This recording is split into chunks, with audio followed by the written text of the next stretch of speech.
Good evening, everyone. Welcome to another broadcast of No Sister Left Behind Facebook Live. And tonight we have another informative and candid conversation about trauma. I'm the CEO and founder of the No Sister Left Behind organization, and we're going to introduce ourselves. Our executive staff is going to introduce themselves.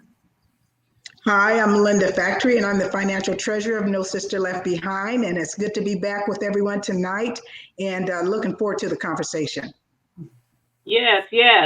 Hello, everyone. I am Pam Walker, or Shug Walker, and I'm the vice president of No Sister Left Behind. And I just want to say, Welcome.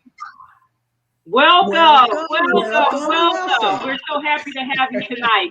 And we want to remind you about membership. Membership is the bloodline of the organization. We are a nonprofit organization.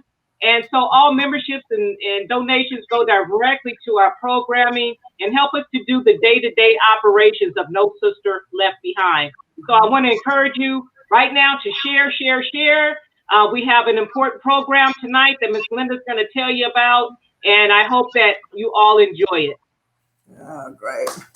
And on that note, it is Pam's birthday today, so we want to wish her a happy birthday. So if you get a minute, type it in the chat and tell Pam happy birthday. Thank you. Thank you.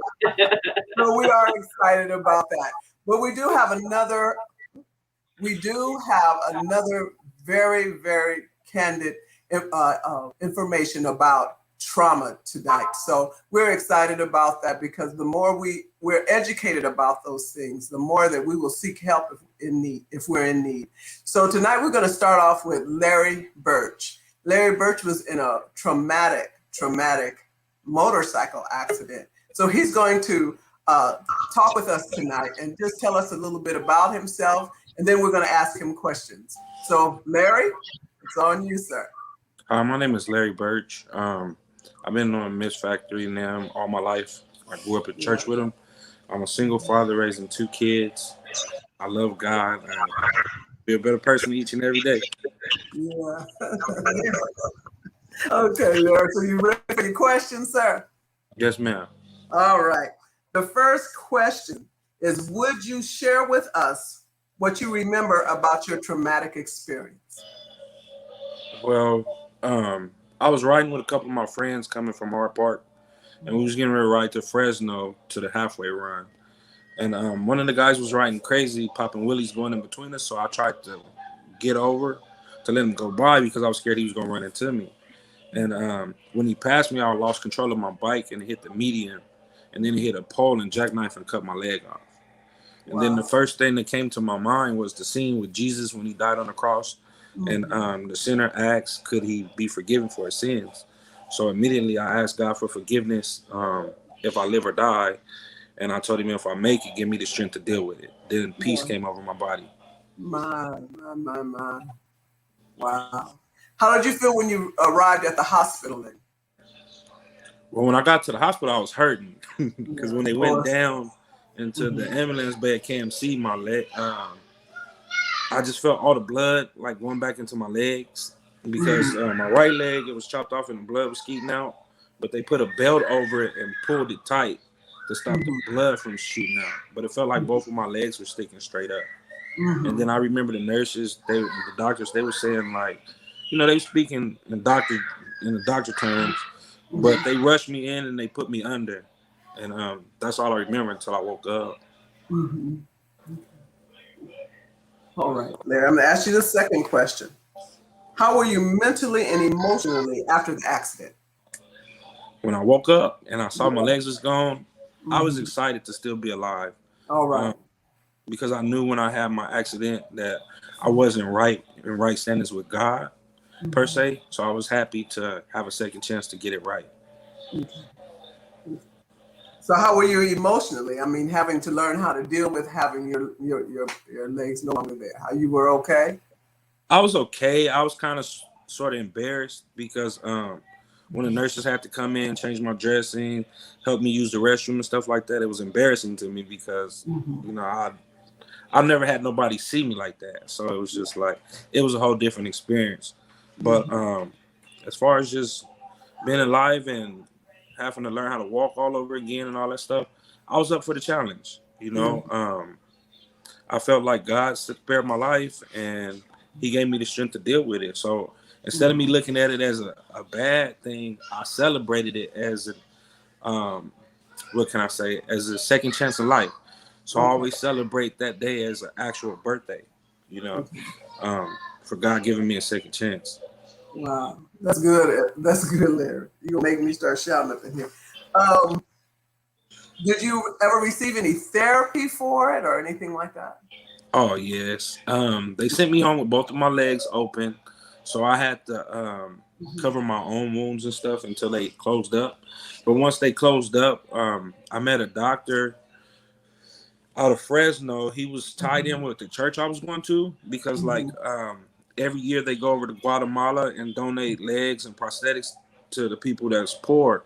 And so he was a part of that group. And he got me up and walking. Then I started physical therapy. Everything was good until they switched my doctors. Once they switched my doctors, I got a doctor out here.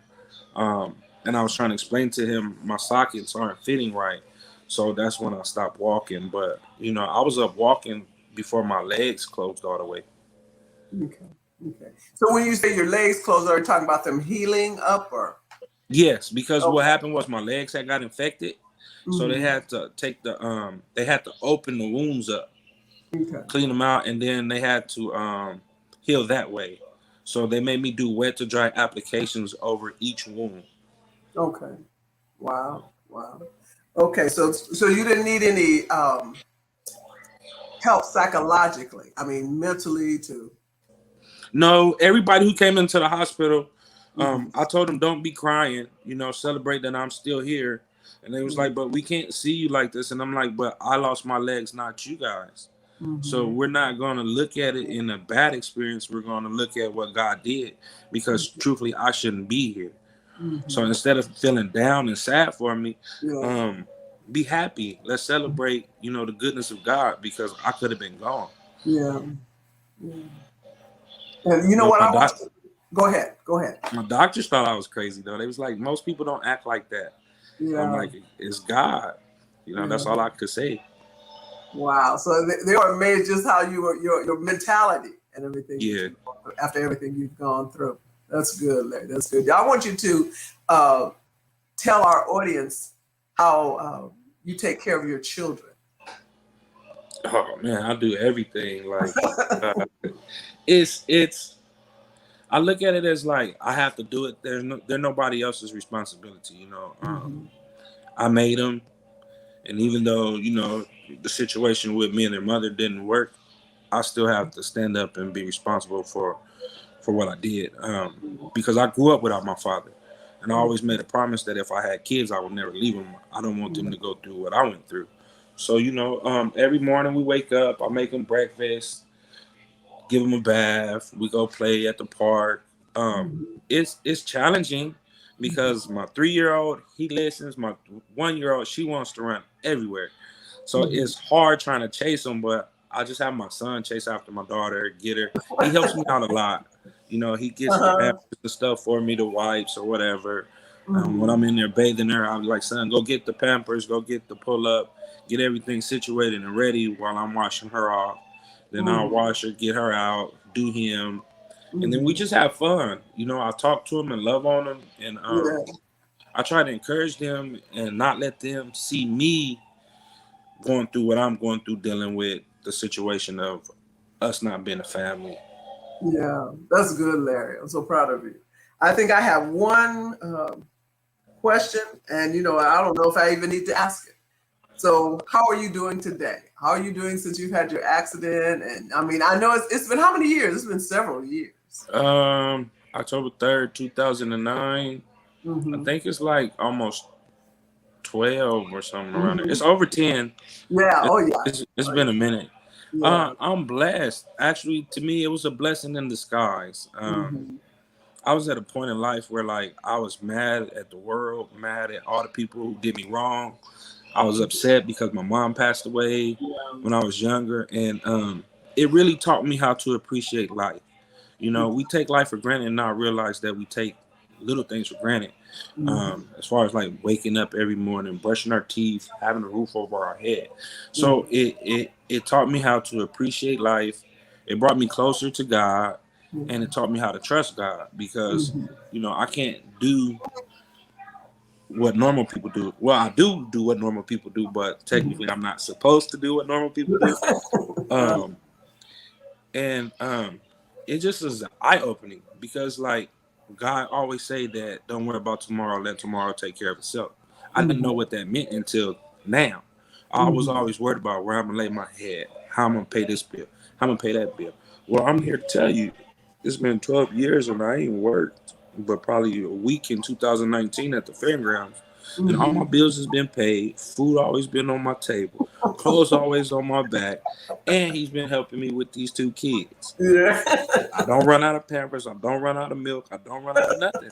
So it's like it's crazy. I wish I knew this then and I didn't have to go through my experience. I tell people all the time, like, you guys don't realize how blessed you have it. Don't focus on the negative, focus on the positive. There's always positive thing that you can pull energy from instead of focusing on the negative. I'm like, I lived a life of focusing on the negative and it didn't get me nowhere. Now, people get mad at me because I won't think about it. They're like, why are you not stressing about this? Because God gonna make a way. I don't know how, but I know he gonna make a way. All right, now, Larry. Don't tell your testimony. But yeah, that's how I feel. I just love life, and I wish everybody could get it. It's more precious than what people think. They're like so caught up in, oh, me. I gotta do this, I gotta do that. But it's bigger than that. It's big. It's way bigger than that. And just thinking about God's goodness, I want to cry because it's like I wasn't perfect. I'm far from perfect. But he still loved me and he still have grace for me. And even though it was times where I thought I did something bad to be in this situation, I didn't. He explained to me, son, you went through what you went through so you can help other people that's going through what you're going through. And it's just mind-boggling because I know his love now and I didn't before, Yeah. And I love being blessed every morning to wake up and see another day and go to see what he has in store for me and my kids. Yeah. And I want to teach them, like, learn from daddy mistakes. You don't have to go through what I went through if you choose to make the right decision. Because everything's a choice, Yes. Hold on, son. I'm not finished yet. Go back in the room. Yeah, everything's a choice, Yeah, you're right. And we don't realize how those choices impact our future and impact our everyday living from big to small, Yeah, I'm done. I got all emotional. Don't laugh. It was good. Needed to be said. And we all needed to hear it. So, yeah. Hey, encouragement is encouragement. Yeah. You shared that. Not too many men will do that. Oh, I'm an open book. I don't mind sharing what I went through. I feel like we all can learn from each other's mistakes. And even not even just mistakes. People's success as well. Yeah.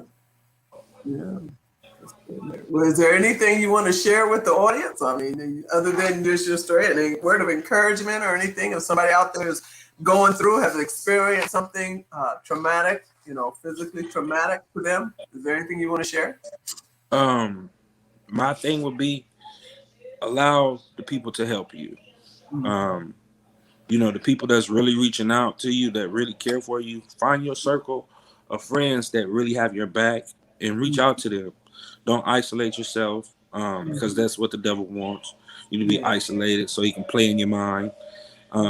That's his playground, And I say keep them people close and reach out to them and find you some people that you can vent to.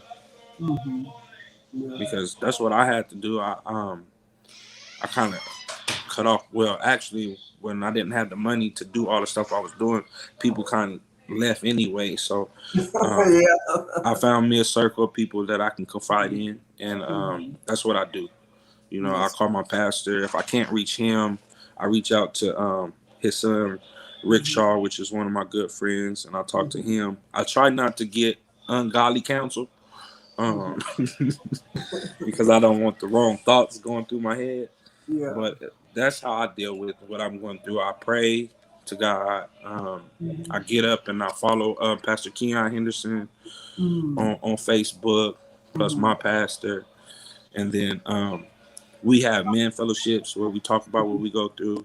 So I share with them when I'm going through something. And if it wasn't for my church family, man, I don't know where I would be, because just the words that they gave me and everything that they taught me within the past 2-3 years equipped me for everything that I just went through in the past year and a half.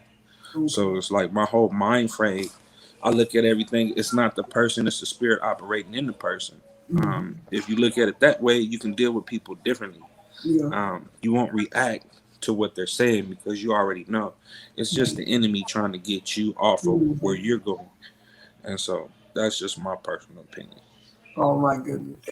Larry, you are just an awesome guy. Like, I'll just leave it at that, you know. I love you. Thank I you. just think that that God has brought you a mighty long way. And I thank you for sharing your story. You know, you went through a lot. You went through a lot. And but you have come out just how God wanted you to come out. You're raising your kids and you're just doing awesome. And you're a witness and a testimony for other people as well. And that's in itself is a blessing. In itself is a blessing. So I appreciate you sharing, Larry. So we're going to move on. I'm sorry, Seth, you had something I to was say? going to say anytime. Oh, yeah. Oh, well, we'll call you back. All right. Thank you so much for sharing. So we're going to move on. We're going to have Pam, and she's going to interview Miss Naisha Davis. Yes, yes. Thank you, Mr. Birch. That was so heartfelt. I was really, I was getting emotional too.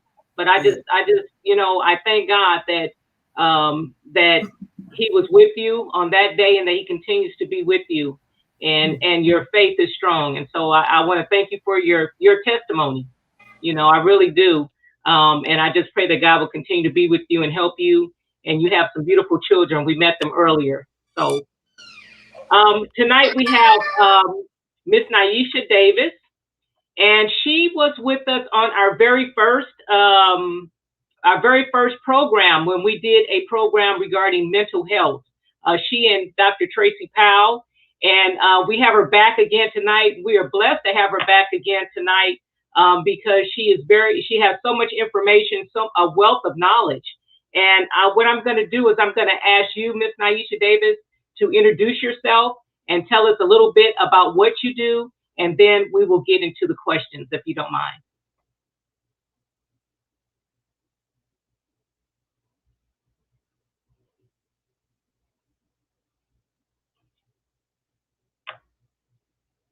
Unmute, please.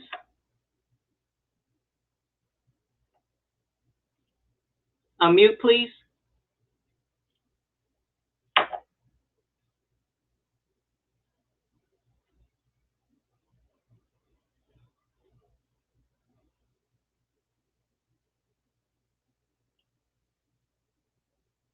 Unmute. You're muted.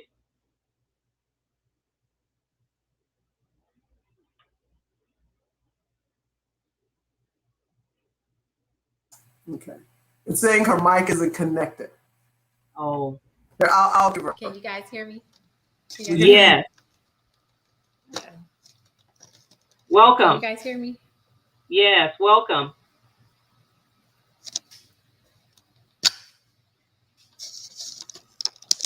Okay. Can you guys hear me? Yes. Yes. Yes. Okay. Okay. I can't hear you guys, but if you can hear me, go roll. I can't hear you. I don't know what happened to the volume. Wow. Okay. Can you guys hear me? Okay. Can you guys hear me? Yes. Okay. I can't hear you. Oh, So I'm just going to Okay. go ahead. I know Pam introduced me, so I'm going to go ahead and introduce myself. First of all, I just want to say thank you for inviting me and for the opportunity to be here to share with you guys. And then also, I just wanted to say to Mr. Larry that was an awesome testimony. It's awesome to see your strength and your ambivalence and resiliency through the situation that you've overcome, and it's a blessing that you're here today to live your testimony and to be able to talk to other people about it. So I think that's awesome. So as Pam mentioned, my name is Naisha Davis, and I'm a licensed clinical social worker. I am currently the owner and CEO of two mental health practices here in Bakersfield, California, Life Connections and Inspire Me Counseling and Wellness Center, where we provide individual, family, and group psychotherapy to people in our community, as well as I am the CEO and founder of YRAP, which is a mentor program here for at-risk youth girls in Kern County.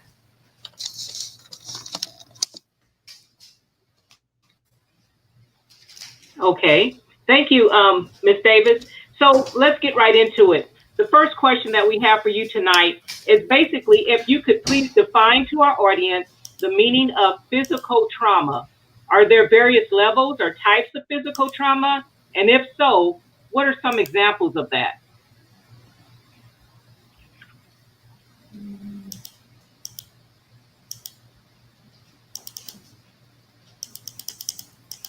you know what? I think she mentioned to us that she could not hear us. Can't hear you Oh, guys. okay. Right, yeah. You want me to write down question one? Yeah, question one. Question one. Please bear with us for just one moment. Question one, Aisha. Okay. She'll unmute. Oh no. Question one. Oh, but I can see the chat. So if I am correct, the question is, please define for our audience the meaning of physical trauma. And is there various levels or types of physical trauma? And if so, what are some of the examples? Physical trauma basically is when a person experiences serious bodily injury, which can affect them mentally, psychologically, and emotionally. And if we think about physical trauma, there are different types of physical trauma. Basically, there's two main types, which is penetrating trauma. And that's basically when a person, their skin or body is pierced by an object, which can result in them having like an open wound or a severe injury, or either blunt force trauma, which is basically happens by them, being struck by an object or something bluntly forced to their skin, to their body, which is likely to cause cuts, bruises, concussions, or broken bones. Okay, thank you. Question number two. How does physical trauma manifest itself? Is it always visual to the eye, or can it be emotional as well? What are some of the emotions related to physical trauma, and what can the effects of physical trauma look like in our society?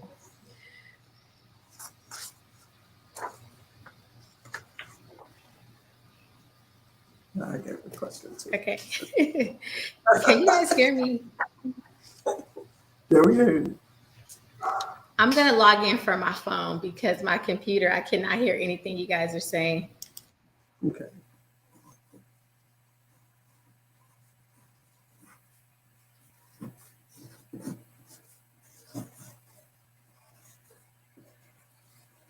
Well, while she's logging in, Ms. Linda, would you like to tell us about the HEAT program and what we're going to be doing with that In October?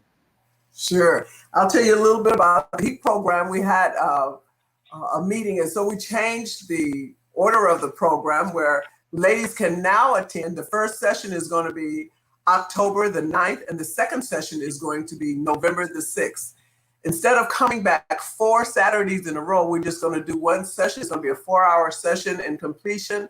And that way you'll be finished with the program. You don't have to come back and forth. And then at that time, we're also going to be able to sign you up for college at that time to get you ready for either late start classes in the fall or either spring classes in 22. So we're excited about that, about the HEAP program, about the Higher Education Empowerment Program. So if you're interested in it or know someone that may be interested in it, please go on to our website at No Sister Left Behind, the number 2.org/programs and apply. I mean, you're talking about, we're going to give you support, everything that you need to help you get started and to make a informed decision about going back to college.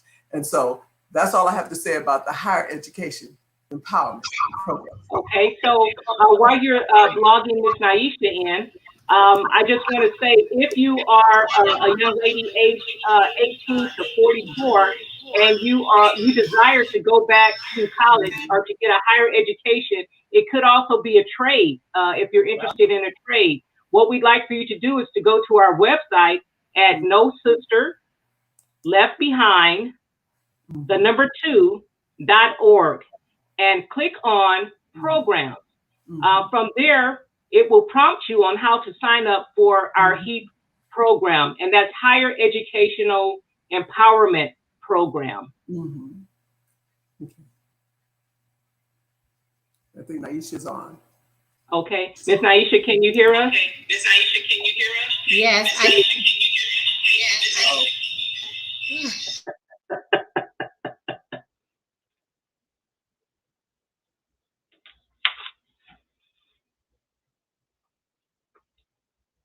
can hear them. Okay, great. Okay, We'll move can on. you guys hear me? Yes. Okay. We will move on to question number 2. And question number 2 is basically, how does physical trauma manifest itself? Is it always visual to the eye, or can it be emotional as well? What are some of the emotions related to physical trauma?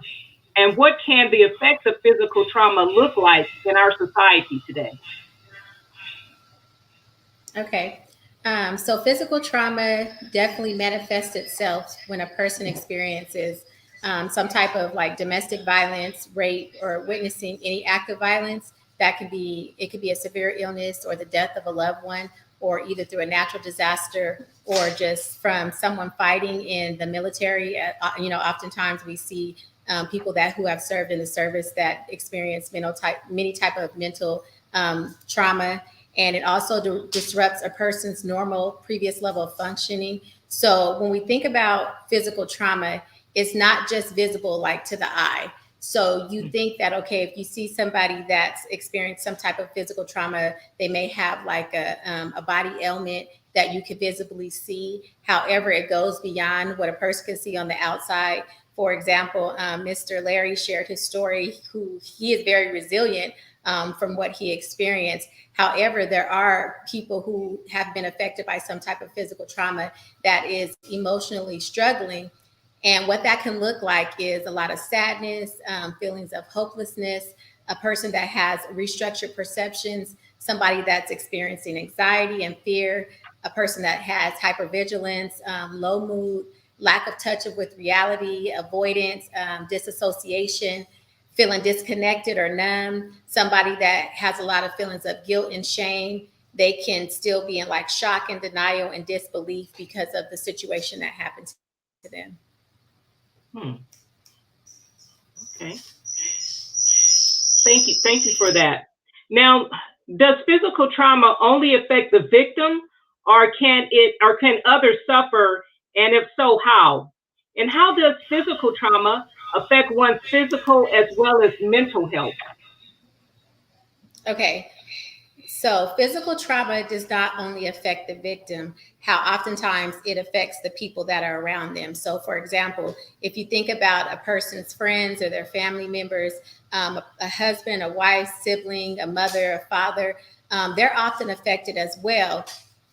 And the reason being is because sometimes people are affected due to the interaction of the relationships. So if you think about like a husband that has served in the military, and a lot when they experience like post-traumatic stress disorder, and sometimes like they wake up in the middle of the night with like nightmares, with sweats, or they see things that they were seeing when they were in the service, and sometimes that affects their spouse. And people oftentimes take their traumatic experience out on others, not really realizing it. So, for example, they have a hard time connecting with other people. They struggle with just the reality of the world, of things in society. They often have fear. They feel threatened. They have a lack of trust, lack of coping skills.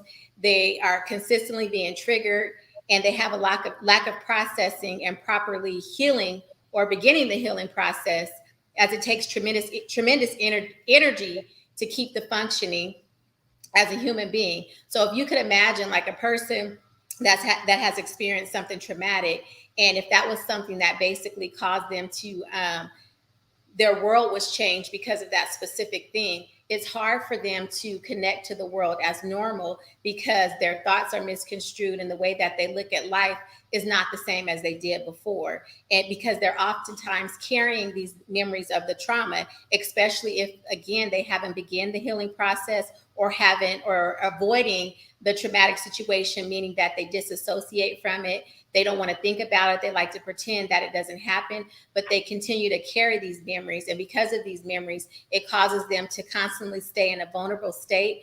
And that those actions just alone affect the people that they're around. So in regards to like physically and mentally, a person that experiences trauma, it can affect them physically, because for those of you who know about trauma, trauma basically lives in our bodies. And what that means is that when we experience something traumatic, it's basically stored in our tissues, and it can't be released until we allow it to be released. So the majority of the time, the way these experiences are released is through our emotions. But if a person that has experienced that trauma doesn't tap into those emotions and don't begin to process and say what they've experienced and how that makes them feel, then they can easily be triggered. So in regards to physical symptoms, okay, they experience what we call the somatic symptoms, which basically can look like a headache, severe stomach ache, nausea, vomiting, fatigue, just exhausted, not sleeping well, feeling dizzy, and just not feeling well in your body. Mm-hmm. So that's what it can look like physically. As far as mentally, again, a person that has experienced a traumatic experience, they can suffer from depression, severe anxiety. They can have suicidal ideations, and again, disassociate. They turn to substance use as a means of coping. They experience post-traumatic stress disorder. They have issues with just relationship identity. Sometimes they are out of touch of who they are. They're out of touch of reality. So again, the world, they can paint a picture of what the world should look like to them, because again, if they're triggered, they try to not think about the things that triggered them, and they want to pretend like, okay, I'm in a bubble over here by myself, and in this bubble, I don't remember the traumatic things that happened to me. And so again, they try to avoid people. They try to avoid the world and society as a whole. Wow. That's very, very good. Very enlightening. Also, while Ms. Naisha is talking, if you have some questions that you'd like to ask her, please feel free to type them in now so that we can get those questions to her at the end. The next question that I have for you, Ms. Naisha Davis, is what is PTSD, and can it be caused by physical trauma? But I'd like to also ask you if others around, say like if a person is suffering from PTSD, can family members also suffer the same thing? Let me give you an example. If you have a tragedy, say in your family, maybe someone is killed, maybe someone is hurt physically, can the family members also suffer from PTSD? However, we'll go back to the question, the original question, which is, what is PTSD, and can it be caused by physical trauma? Okay, so PTSD is called post-traumatic stress disorder. And basically what it is, it's a mental health disorder that a person develops after experiencing or witness a traumatic event. And it's something that can be caused by physical trauma as well as trauma. And a person that has PTSD is not only the victim. So as a mental health profession, we use what is called the DSM to basically diagnose people with mental disorders. And so for a person to have PTSD, they have to be an adult, or either they can be a child, the age of 6 years or older. And so when a person has this disorder, they basically experience things like nightmares, they have irritability, feelings of anger, and sometimes they have outbursts. They're very hypervigilant. They don't sleep well. They have an exaggerated startle response, basically just meaning like anything can frighten them, poor concentration, and sometimes they do a lot of reckless and destructive behaviors. And so again, if we think about PTSD, it doesn't just affect the person, but it also affects the person around them. So for example, again, if we use like a person that serves in the service, they're not only affected by the traumatic things that's happened to them, but if they share their stories with their family members, or even sometimes looking on the news and watching things that happen when there's a war taking place, your family members are affected by that. Even something like a person being sexually abused. So for example, a mother who has a child that has experienced some type of sexual or physical abuse, it doesn't only affect the child, but it also affects the mother, because when you begin to think about the things that happen to the person, it's terrifying to you as an individual, you know, especially if that happened to somebody that's close to you. So you also experience PTSD from that, because it was a terrifying experience to you as well, was a traumatic experience to you as well. So again, it doesn't just affect the victim, but it also can affect other people around them. Right. That makes sense. Yes. Our next question, we want to talk about the healing process with physical trauma. And so my question for you is, how is physical trauma treated? Medications, therapy, medical counseling, etc. How do we treat physical trauma?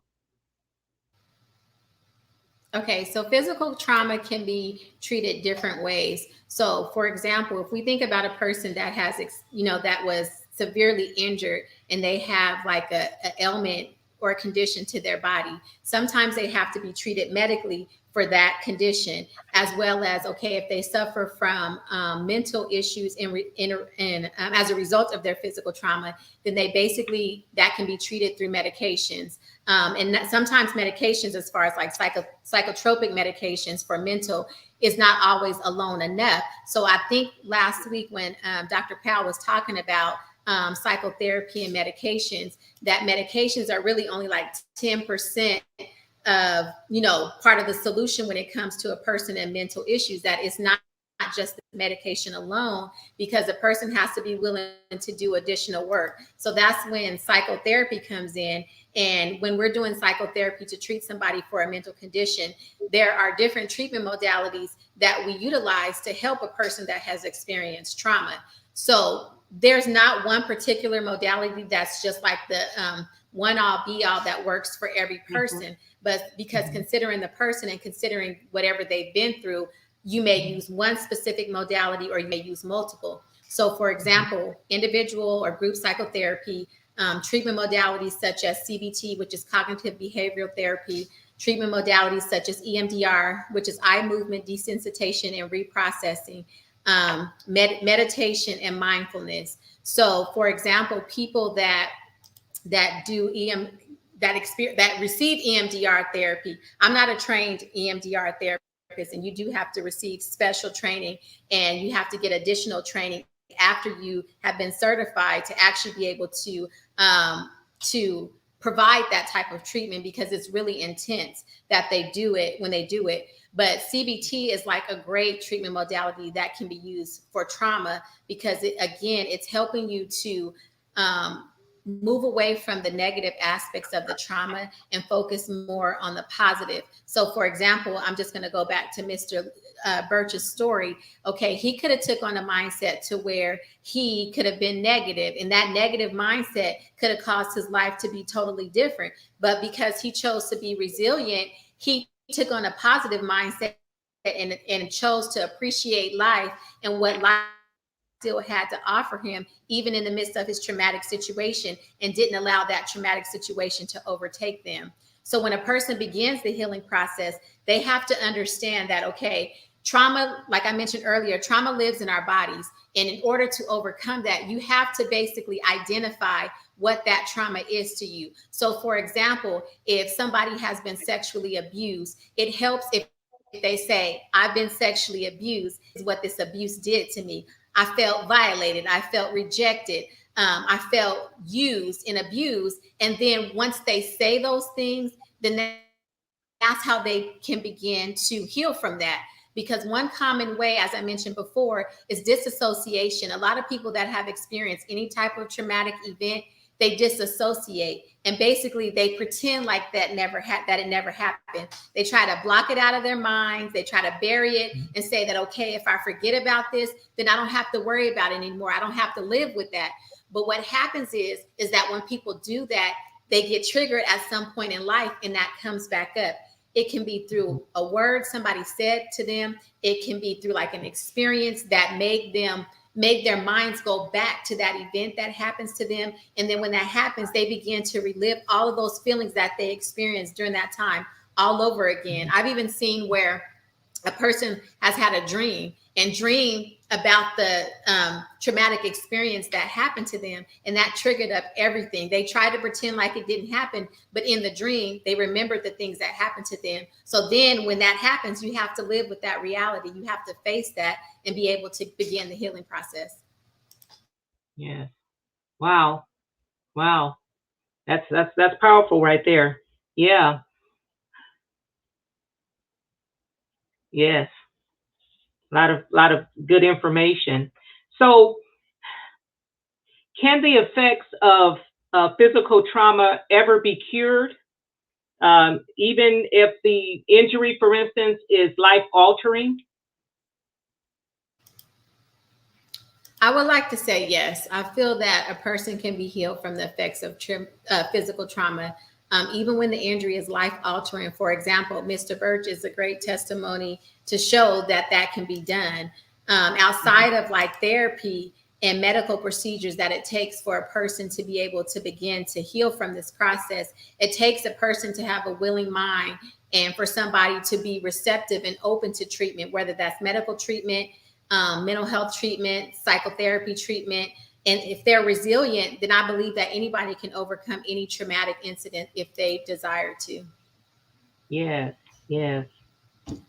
So, how can we empathize with those around us that may be suffering from physical trauma without offending them? What are some key words to use that may not be offensive?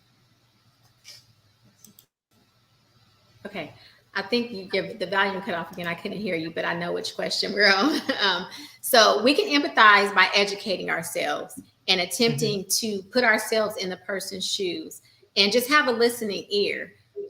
Being there to be supportive and just, not judging the person, but listening to them carefully without interrupting. Because sometimes, we as human beings, we have feelings too. So, right. So if a person experiences something, we want to say, oh, I'm so sorry to hear that, or wow, or, sometimes the things that we say, it doesn't make the situation better. It can make it worse. So I would like to say that if we can refrain from things like using words like, I understand. If you've never experienced the same situation that a person has experienced or something very similar, you can't say that you understand because you don't understand, because you aren't in their shoes and you have not been through that. So saying things like maybe, wow, I could imagine how that could feel, because you can truly imagine how that could feel, but you can't say that you understand if you've never really experienced it. Saying things like, okay, well, you've grieved long enough, it's time to move on, or stop being negative, or it could have been worse, or do you think you'll ever get over it? Woo. Don't say that to a person, because everybody's experience is different. Where it might take somebody 3 months to heal or to begin the healing process, it may take somebody 10 years to even begin to start the healing process. Like, you would be surprised of how many people that I provide therapy to that maybe were abused as a child, and just really wanted to forget about it and pretend like it never happened, but it resurfaced in adulthood. And then just even having to go back and relive that again, the healing process is more painful than the actual traumatic incident that happened, because just reliving that all over again, it's a different level to it. So yeah, so if you just can provide support, be a listening ear, be encouraging, and non-judgmental is so important. Wow. Yes. Yes. Thank you. If someone is suffering from physical or emotional trauma, what is your advice to that person and their loved ones?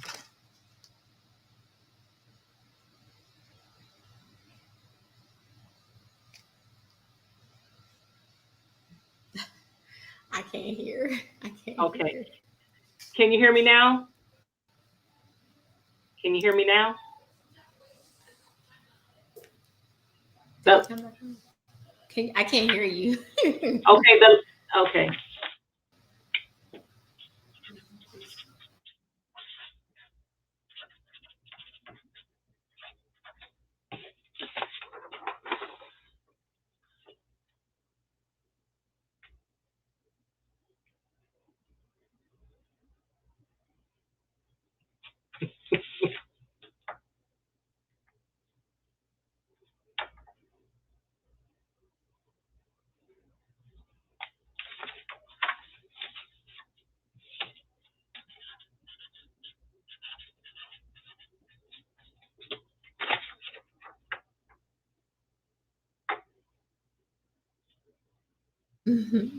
Sorry. Sorry. So she said we're on the last question. So again, so for someone that's suffering from physical or emotional trauma, the best advice that I could give to their loved ones is to be supportive to them and encourage them to get help. There's help everywhere. There's so many different platforms these days that people can reach out and get therapy. Psychology Today is a great platform. There's so many therapists all over. If you don't feel comfortable with somebody in your area, if you are living in the same state and there's another therapist, just say like in Los Angeles or a different city, you are definitely able to reach out to somebody within your same state, and it doesn't have to be somebody in your area. So if you get on Psychology Today, you can look up the state and it has all that information. Therapy for Black girls. If you have insurance, you can get referrals from your insurance. You can get referrals from your doctor, as well as Taraji P. Henson has a foundation where she has therapists that you could look up there. So you could also connect with them to get that information. And then also for your family members, just educate yourself. Learn a way to help, love, and support your loved one. Attend a support group and seek professional help yourself if you feel like you are directly affected by the trauma. The person that has been traumatized is not the only person that can get therapy, but also their loved ones as well. All right. Yes. Thank you. Thank you. Ms. Glenda, do we have some questions on the line tonight? I'm looking. Yes, we do. We have the first one is from Deborah Bradford. Here she go. Trauma affects the person's life as well as the loved ones that are close. Is there counseling available for the entire family? We can't hear you.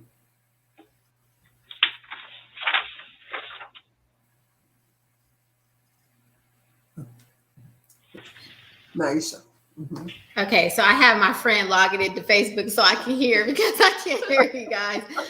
Okay, so yes, there is counseling available for the entire family. And basically, it's just reaching out to find a therapist that can help you. You can just let them know that you would like to do family therapy with your loved one.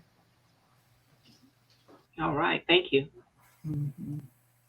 I think I had a question. Let's see. Okay. I want to say we have a second question here. I want to say that's a question. Let's see. Questioning neuroplasticity. Please explain, does it have a lasting outcome?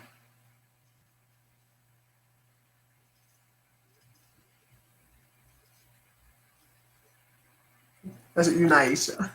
Okay, now that question I cannot answer because I'm not familiar with it, so I really don't know.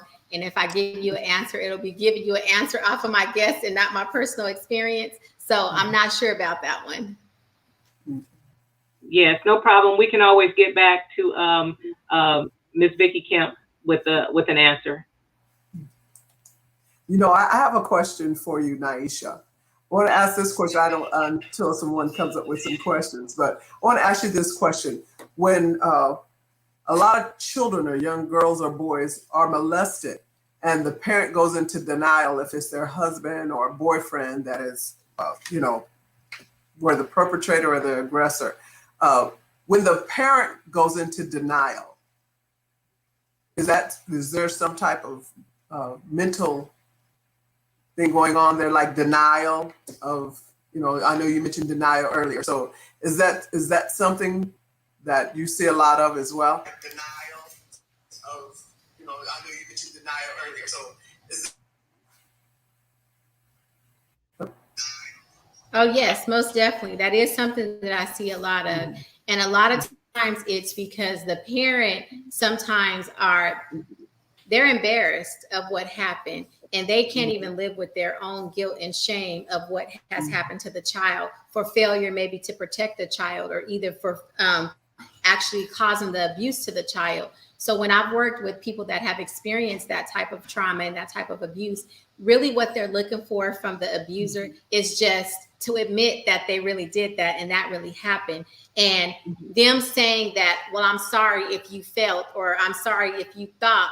No, they want to hear a statement that you actually admit that you done that to them, that you violated them, and then also show remorse that you are actually really sorry for doing that.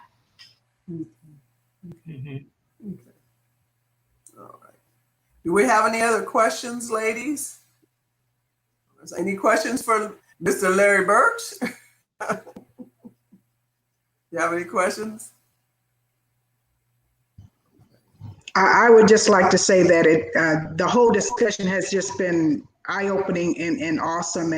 And Larry, just to hear your testimony of how you dealt with it through the help of God, and you know, your walk with Him and your experience with Him is just it's amazing to see what God can do, and how God can bring you out of that horrible situation, and your mindset be still rejoicing and praising Him on that. And I know we're not might be getting off a little bit, but that's all right. But I got to give Him the glory, and I thank God for you, because I've known you since you were a little kid, and just to hear your testimony today was just awesome.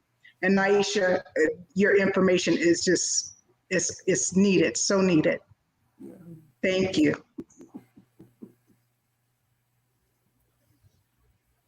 Okay. Do we have any more questions? Okay, if we don't have any more questions, we're going to go right on into our announcements, because Naisha has a birthday party to attend. So we're gonna go right into our announcements. So Ms. Pam Walker, I'm going to turn it over to you. Okay. Well, we do have a few announcements. We already spoke about the HEAP program, but the HEAP program will be starting on our first session, will be Saturday, October 9th. And there will be more information to follow on that. And our second session will be November 6th.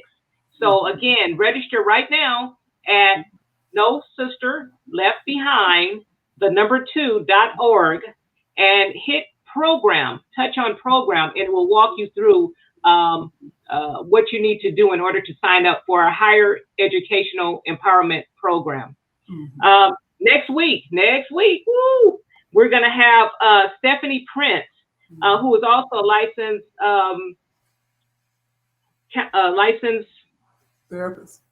therapist, yes. And she is a grief counselor. So we're calling it part 3 of therapy, counseling and therapy services, part 3.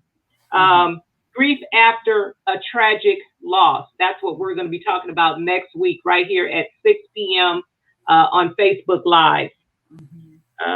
Let's see, what else do we have?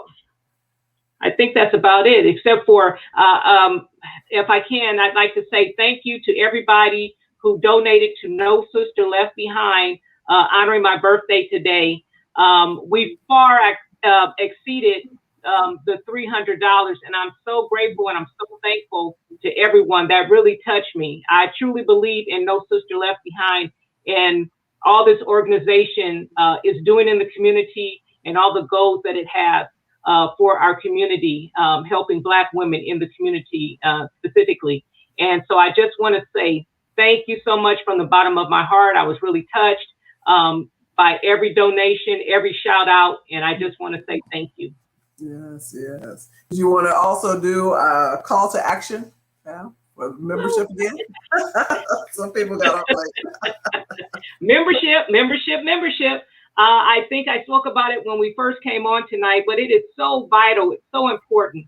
And membership really helps this organization to do its day-to-day programming. It helps our day-to-day functioning. It helps to run the programs that we're trying to offer the community. And shout out to all those who have seen No Sister Left Behind logo, advertisement on the Get Bus. Look for it. If you see it, snap us a picture and place it on our website. I've been looking, but I haven't been able to find it yet. So those monies go to help us fund what we're trying to do here. Memberships are $50 per year. It's very simple. Just go to our website again, hit on membership. Memberships are $50. It will walk you through what you need to do. And I want to thank all those who have joined this week, this month. Yeah. It's been phenomenal. And so keep joining, share it with a friend, even if you need to sponsor someone, or if you'd like to donate. We also accept donations. But I must also remind you that you do not have to be a member to participate in any of our programs. This is for the community. So you don't have to be a member, but we certainly appreciate your membership and we need your membership and donation. Yeah, thank you so much. And speaking of donations, we want to do a shout out to a couple of people that don't even live in Bakersfield. They live in other states. We want to acknowledge Ms. Darnis Holden. She did a Facebook birthday fundraiser for No Sister Left Behind. You know, we don't know you, but we thank you for believing in our organization and what we're trying to accomplish here. As well as we also have another young lady. Her name is Tammy. And she did a birthday fundraiser for No Sister Left Behind, and she also lives out of state. I don't want to give their state, but she also lives out of state, and we want to thank you. We want to thank everybody who has ever given to No Sister Left Behind. When you give through our Facebook donation on our page, we don't get to see who actually donated. Facebook does not send that to us. They only send us the amount that was deposited. So we thank you if you've given through Facebook, because we're always getting some money from Facebook. And so we're grateful for that. So if you've done that and we didn't know who you were, then that's why. But we thank you so much for always giving and participating in our programs and anything that you see us do, that you always like it or love it or something. So we thank you and we greatly appreciate you. We want to thank also Larry Birch for coming on tonight and sharing his testimony, having us cry tonight. We thank you so much, Larry, and God continue to bless you and prosper you as you raise your children in the way that they should go. So we thank you so much for that. And we want to thank Naisha. Naisha used to be on our board, and the Lord has blessed her to prosper in her business and to open a second clinic. And we're just so proud of you, Naisha. And, if there's going to be 4 or 5 clinics. So we thank you so much for coming on. She is also an NSLB resource partner with our organization, where we can ask her to come on and give us information. Amen. Thank you. I received that. We thank you so much. And to our followers, we thank you so much for being a part and participating and coming on and asking questions. We thank you so much. Knowledge is power, and it is the power to break us free from stigma. So we are so grateful to be able to have this platform to share with our community. I again want to thank my executive board that's on with us every time we come on, and that's Shug, our vice president, and Linda, our treasurer.